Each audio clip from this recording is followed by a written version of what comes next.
one of the things that I wanted to talk about and elaborate on is boarding schools and how it has affected my family.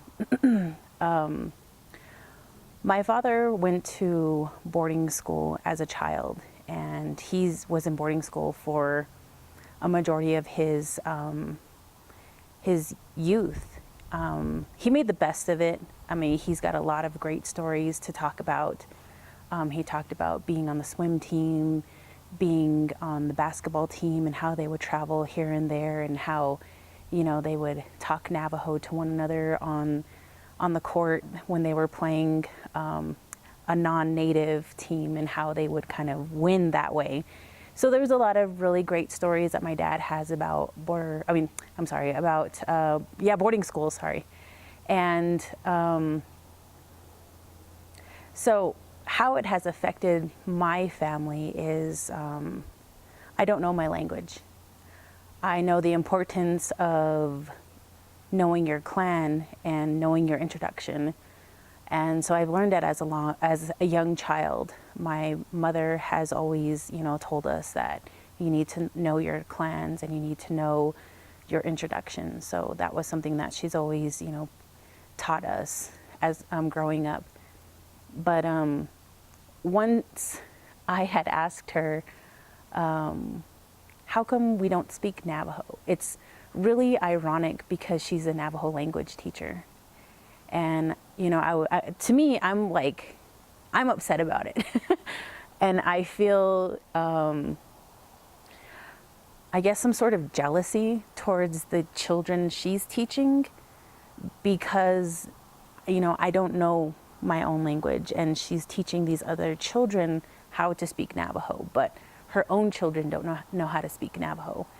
And so I asked her about it, and I said, it's kind of ironic how, you know, you're teaching the Navajo language, but your own children don't even know how to speak Navajo.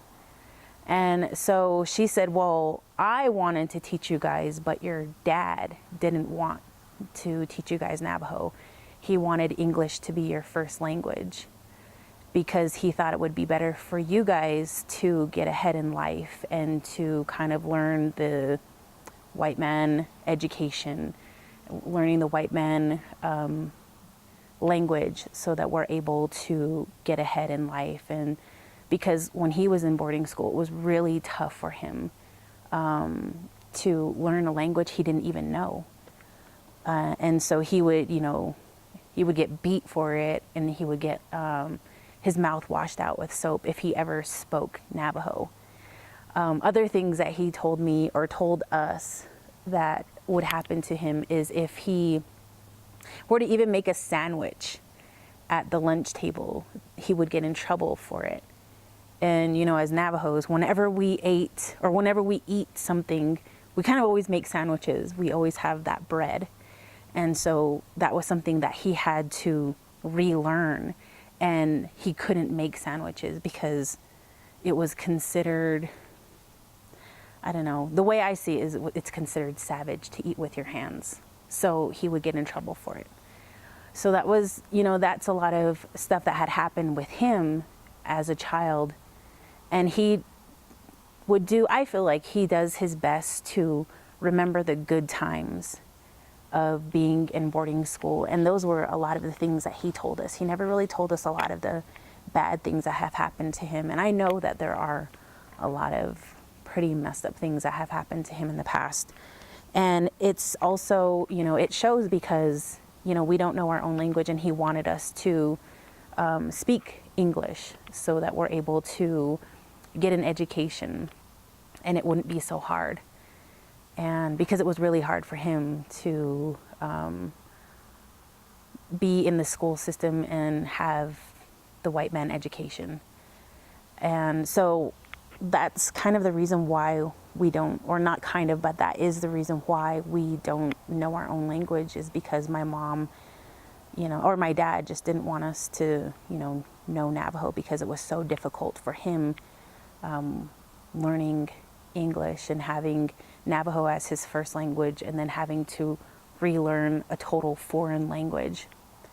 And so, that has affected our family. And I want so bad to know my own language, but it comes down to me that I would have to go back to school or go somewhere to learn my own language. Now that I'm older and I have my own bills to pay, my own life, and just working, like I don't have time to learn the language of sit down with my mom every day to learn the language, because she's got a job too and she works.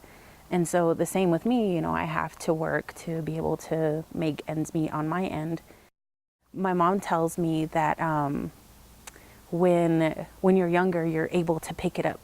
You're able to pick it up faster and you hear all the little sounds. But as you're older, you don't hear those anymore. And it was weird too, because she told us it was kind of like a little, what do you call it? Like a test, I guess. Because I have 2 nephews and I have a niece from my older brother. And she was trying to teach them their introduction and teach them how to say their name and their clans. And so, she went down the line and she said, watch, Kale, the baby, he's going to be able to say it and pick it up right away. So she went with the oldest and he had a really hard time. And then the second oldest, she was okay, but then the little one, he said it like perfect. And it was like crazy. We were like, holy cow. And she said, and that's what I've learned, being a Navajo language teacher, is that, the little ones are able to really pick it up and they're really able to make those sounds and, pick up all those little sounds. But I guess when you get older, you kind of lose it, like you're not really aware of, what's being said.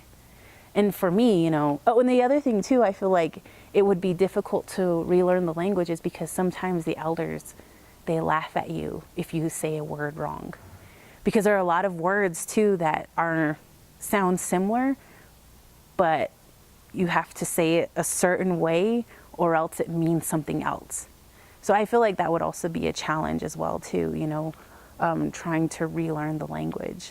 And but it is really difficult. It is really frustrating. But yeah, I guess it would just basically come down to me and me learning the language and really just kind of sitting down and making time for it. Because, learning any language is difficult. Because I would like to learn a whole bunch of different languages, being in the, the industry that I'm in. I work with a lot of, foreign women in the fashion industry, so they have, different languages. So I think it'd be super cool to learn all these other languages, but I feel like I would have to learn my language first before going out there and trying to learn all these other languages. But then again, it could be easier if I were to learn all these other languages and then going back to, trying to speak Navajo. So I don't know. But that's how boarding school has affected myself, my family, and my siblings. Is we don't speak Navajo, and it is really frustrating, and it's upsetting. It's really upsetting, and it, when I first heard the story, it broke my heart. It really broke my heart, and just thinking about all the things that my dad went through in boarding school and how he was treated and how all the other kids were treated, and it was to the point where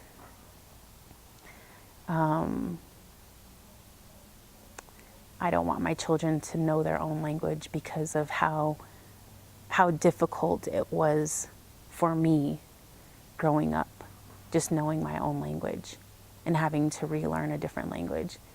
That in itself is very powerful